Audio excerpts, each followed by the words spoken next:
ഇന്ന് ഞാനൊരു productive day in my ലൈഫാണ് ചെയ്യണേ. അപ്പോൾ കുറേ ആയി വിചാരിക്കുന്ന ഒരു പ്രൊഡക്റ്റീവ് ഡേ ഇൻ മൈ ലൈഫൊക്കെ ചെയ്യണമെന്ന്, പക്ഷെ നടക്കലില്ല. അപ്പോൾ നിങ്ങളെ ലൈഫിൽ ഇതേപോലത്തെ ആൾക്കാർ അല്ലെങ്കിൽ ആൾ ഉണ്ടായിട്ടുണ്ടോ? ഞാൻ എൻ്റെ ലൈഫിൽ ഭയങ്കരമായിട്ട് ഡൗൺ ആയി നിൽക്കുന്ന സമയം, അല്ലെങ്കിൽ ഇതൊന്നും എന്നെക്കൊണ്ട് പറ്റൂല എന്ന് പറഞ്ഞ് പോകാമെന്ന് നിൽക്കുന്ന സമയത്ത് നമ്മളെ മോട്ടിവേറ്റ് ചെയ്ത് പുഷ് ചെയ്യുന്ന കുറച്ച് ആൾക്കാരുണ്ടാവില്ലേ, അതിൽ പെട്ടതാട്ടോ എൻ്റെ ഫ്രണ്ട്. തെസ്സി എന്നാണ് പേര്. അപ്പോൾ പറഞ്ഞിട്ടാണ് ഞാൻ ഈ വീഡിയോ ചെയ്യണത്. ഞാൻ വ്ളോഗൊക്കെ ചെയ്യാൻ മടിച്ചിരിക്കുന്ന സമയത്താണ് ഓൾ എന്നോട് പറഞ്ഞത് എന്നെക്കൊണ്ട് പറ്റും, എൻ്റെ മാക്സിമത്തിൽ നിന്ന് ചെയ്യുമെന്നൊക്കെ എന്നോട് പറഞ്ഞത് കേട്ടോ. അപ്പോൾ അങ്ങനത്തെ ആൾക്കാരെ കിട്ടണത് ഒരു ബ്ലെസ്സിങ് തന്നെയാണ്. അപ്പോൾ എനിക്ക് ഓളെ എൻ്റെ മിസ്റ്റേക്കുകൾ ആ വീഡിയോ പോരാ, അല്ലെങ്കിൽ എൻ്റെ ഇത് പോരാ എന്നൊക്കെ പറയുമ്പോൾ എനിക്ക് ഹേർട്ടാവില്ല. കാരണം എന്താ വെച്ചാൽ എനിക്ക് തോന്നിയിട്ടുള്ളൊരു കാര്യം, ഞാൻ അച്ചീവ് ആവണം എന്ന് ആഗ്രഹിക്കണതിനെക്കാട്ടി കൂടുതൽ ഓളാണ് എൻ്റെ ഒരു സക്സസ് ആഗ്രഹിക്കണേന്ന് എനിക്ക് പലപ്പോഴും തോന്നിയിട്ടുണ്ട് കേട്ടോ.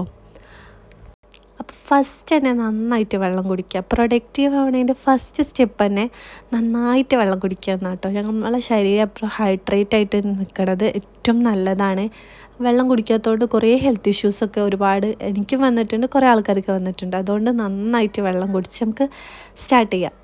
പിന്നെ ഞാൻ എപ്പോഴും ചായ ഒന്നും കുടിക്കില്ലല്ലോ കേട്ടോ. ഒരു മൂഡൊക്കെ വരുമ്പോൾ ചിലപ്പോൾ ചായ ഉണ്ടാക്കി കുടിക്കും. അപ്പോൾ ഇന്നത്തെ ദിവസം ഞാൻ നല്ലൊരു ചായ ഉണ്ടാക്കി കുടിച്ചോണ്ടാട്ടോ ഈ ഡേ സ്റ്റാർട്ട് ചെയ്യണത്. ചായ ഞാൻ വലിയ പ്രൊമോട്ട് ചെയ്യില്ല, കാരണം ചായ വല്ലപ്പോഴും കുടിക്കുന്നതാണ് ഏറ്റവും നല്ലത്. ഞാൻ അധികം അതിനെ അവോയ്ഡ് ചെയ്യാനാണ് ശ്രമിക്കൽ, ചിലപ്പോൾ അധികം കുടിക്കലും ഉണ്ട് കേട്ടോ. ഇനി നമ്പർ 2, ആദ്യം നമ്മൾ പറഞ്ഞ വെള്ളം കുടിക്കാമെന്നല്ലേ. രണ്ടാമത്തത് അവോയ്ഡ് യുവർ ഫോൺ. കുറച്ച് നേരത്തേക്ക് നിങ്ങൾ ഫോൺ അവോയ്ഡ് ചെയ്യുക. അപ്പോൾ തന്നെ നമ്മൾ ഒരു ഡേ പ്രൊഡക്റ്റീവായിട്ടിരിക്കും കേട്ടോ. ഇനിയിപ്പോൾ അടുത്ത നമ്മൾ എന്തെങ്കിലും എക്സസൈസോ ബ്രീത്ത് എക്സസൈസ് വാമപ്പോ ചെയ്യാം. തുടക്കത്തിൽ എക്സസൈസ് സ്റ്റാർട്ട് ചെയ്യണവരോട് എനിക്ക് പറയാനുള്ളത്, എനിക്ക് വന്നൊരു അബദ്ധം. നിങ്ങളെന്തായാലും വാമപ്പ് സ്റ്റാർട്ട് ചെയ്തിട്ട് എക്സസൈസിലേക്ക് പോകാൻ പാടുള്ളൂ. അതുകൊണ്ട് എനിക്ക് എൻ്റെ ശരീരത്തിൽ നീരൊക്കെ വന്നിട്ടുണ്ട്. അതുകൊണ്ട് വളരെ ശ്രദ്ധയോടെ വർക്കൗട്ട് ചെയ്യുക. പിന്നെ എന്നെപ്പോലെ ഞാൻ ഒരു ദിവസം കൊണ്ട് തന്നെ വെയിറ്റ് കുറയ്ക്കാം എന്നുള്ളൊരു വിചാരത്തിൽ ഒരു 30 കൗണ്ടൊക്കെ ഒപ്പരം ചെയ്യും. അപ്പോൾ അങ്ങനെയൊന്നും ചെയ്യാൻ പാടില്ല. നിങ്ങൾ മെല്ലെ കൗണ്ട് കുറച്ച് വേണം എക്സസൈസ് സ്റ്റാർട്ട് ചെയ്യാൻ കേട്ടോ. ഇപ്പോൾ ഫസ്റ്റത്തെ ഡേ നമ്മൾ ഒരു 5 കൗണ്ടാണ് നമ്മൾ ചെയ്യണതെങ്കിൽ അത് പിന്നെ 10 ആക്കുക, 15 ആക്കുക, അങ്ങനെ മെല്ലെ കൂട്ടിക്കൊണ്ടുവരാം. അതായിരിക്കും നല്ലത്. പിന്നെ ഇനിയിപ്പോൾ അടുത്തത്, ഞാൻ ഡിസ്റ്റൻസ് ആയിട്ട് ഡിഗ്രി ഇഗ്നോയിൽ പഠിക്കുന്നുണ്ട്. അപ്പോൾ അതിൻ്റെ ബുക്സ് വന്നിട്ട് കുറേ ആയി, ഇതുവരെയായിട്ട് അത് ഓപ്പൺ ചെയ്ത് നോക്കിയിട്ടേ ഇല്ല. 2026 ആയ ഒരു ശുഭമായിട്ട് തന്നെ ഈ ഒരു ബുക്ക് തുറന്ന് നോക്കുകയാണ്. അപ്പം ഈ ബുക്കിൻ്റെ സ്മെല്ലൊക്കെ കിട്ടുമ്പോൾ എനിക്ക് പണ്ടത്തെ നമ്മൾ ആ ഒരു സ്കൂളിൻ്റെ ആ ഒരു ഓർമ്മയൊക്കെ കേട്ടോ. അപ്പം ഇതിൻ്റെ വീഡിയോ കാണുന്നത് അധികം വീട്ടമ്മമാരായിരിക്കാനാണ് സാധ്യത കൂടുതൽ. പക്ഷേ ഏതെങ്കിലും കുട്ടികൾ കാണുന്നുണ്ടെങ്കിൽ എനിക്ക് അവരോട് പറയാനുള്ളത്, മക്കളെ പഠിക്കുക, നന്നായിട്ട് പഠിക്കുക. നമ്മൾ വെറുതെ വിചാരിക്കാൻ നമ്മളെ കൊണ്ട് പറ്റൂലെന്ന്. നമ്മൾ പ്രാക്ടീസ് ചെയ്താൽ നടക്കാത്തൊരു കാര്യമില്ല.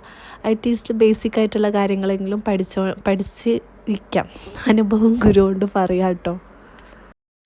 അടുത്തത് പ്രൊഡക്റ്റീവ് ആവണതിൻ്റെ ഭാഗമായിട്ട് എന്തെങ്കിലും പുതിയ കാര്യങ്ങൾ പഠിക്കുക. ഞാനിപ്പോൾ ഇവിടെ ഗ്രാഫിക് ഡിസൈനിങ് ആയിട്ട് സൈഡായിട്ട് പഠിക്കണം. അതേപോലെ എന്തെങ്കിലും കുറച്ച് പഠിക്കാൻ വേണ്ടി മാറ്റി വെക്കുക. പിന്നെ ഇനിയിപ്പോൾ അടുത്തത് ഒരു നോട്ട് എഴുതാം കേട്ടോ. ഇന്നത്തെ ദിവസം എന്താണ് പുതുതായിട്ട് ചെയ്യുക, ഇത് പ്രൊഡക്റ്റീവായിട്ട് ഇരിക്കാനാണല്ലോ നമ്മൾ ഈ ഒരു ഡേ പറഞ്ഞത്. അപ്പോൾ എന്താ ഇപ്പം ചെയ്യാമെന്ന് പല രീതിയിലും തിരിച്ചും മറിച്ചും ആലോചിച്ച് നോക്കി, എന്താ ഇപ്പം എഴുതാമെന്ന്. അങ്ങനെ കുറേ നേരം ആലോചനയ്ക്ക് ശേഷമാണ് ഞാൻ വിഷൻ ബോർഡ് ക്രിയേറ്റ് ചെയ്യാമെന്നുള്ളൊരു തീരുമാനത്തിലെത്തിയത്. 2026 ആയിട്ടും നിങ്ങളിതുവരെ വിഷൻ ബോർഡ് ക്രിയേറ്റ് ചെയ്തിട്ടില്ലെങ്കിൽ അതൊരു തീരാ നഷ്ടമായിരിക്കും എന്നാണ് എനിക്ക് തോന്നുന്നത്. ഒരുവിധ ആൾക്കാർക്കൊക്കെ അതുകൊണ്ട് എന്താ പറയുക, അതൊരു ഉപകാരപ്പെട്ടെന്നാണ് പറയുന്നത്. നമുക്കും ചെയ്ത് നോക്കാം. ചിലപ്പോൾ നമുക്കത് സക്സസ് ആയാലോ. പോസിറ്റീവായിട്ട് ചിന്തിച്ച് നോക്കാം. നമുക്ക് വിഷൻ ബോർഡ് ക്രിയേറ്റ് ചെയ്യുക. ഇനിയിപ്പോൾ വിഷൻ ബോർഡ് ക്രിയേറ്റ് ചെയ്യാൻ പറ്റാത്തവരാണെങ്കിൽ ഏതെങ്കിലും ബുക്കിലും ഒക്കെ നമുക്ക് എഴുതാം. നമ്മളെ പ്ലാനും കാര്യങ്ങളൊക്കെ എഴുതാം. എന്നിട്ടത് ഫോളോ ചെയ്യുക. അപ്പോൾ ഞാനിവിടെ വിഷൻ ബോർഡ് ക്രിയേറ്റ് ചെയ്യാൻ പോവുകയാണ്. എൻ്റെ കൂടെ ആരൊക്കെയാണ് വിഷൻ ബോർഡ് ക്രിയേറ്റ് ചെയ്യാനുള്ളത്?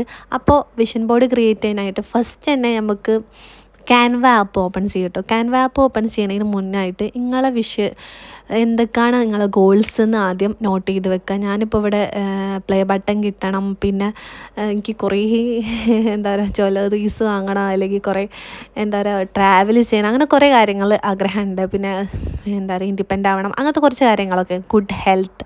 അപ്പോൾ അങ്ങനത്തെ ഇമേജസൊക്കെ ഞാൻ ഡൗൺലോഡ് ചെയ്തിട്ട് അത് ക്യാൻവയിൽ ബ്ലാങ്ക് A4 പേപ്പറിൽ എഡിറ്റ് ചെയ്തിട്ടാണ് ഞാൻ വിഷൻ ബോർഡ് ക്രിയേറ്റ് ചെയ്യണേ. അല്ലെങ്കിൽ നിങ്ങൾക്ക് ജെമിനിയോ ChatGPT ഒക്കെ ചോദിച്ചിട്ട് അങ്ങനെ ഫോട്ടോസ് ഉണ്ടാക്കാം കേട്ടോ. അപ്പോൾ നമ്മൾ ഈ വിഷൻ ബോർഡ് ക്രിയേറ്റ് ചെയ്ത് കഴിഞ്ഞാൽ നമ്മൾ കാണുന്ന ഒരു സ്ഥലത്ത് വെക്കുക. അപ്പോൾ നമ്മൾ എപ്പോഴും കാണുമ്പോൾ അത് ആ ഒരു സംഭവം നടക്കാൻ വേണ്ടിയിട്ട്, ആഗ്രഹം നടക്കാൻ വേണ്ടിയിട്ടുള്ള സാഹചര്യം, സന്ദർഭങ്ങളും ആൾക്കാരൊക്കെ നമ്മൾ മുന്നിൽ വരും എന്നാണ് പറയുക. അപ്പോൾ എല്ലാവരും വിഷൻ ബോർഡൊക്കെ ഉണ്ടാക്കി നോക്കാം. അപ്പോൾ അത്രയേ ഉള്ളൂ. അപ്പോൾ അടുത്ത വീഡിയോ കാണാം.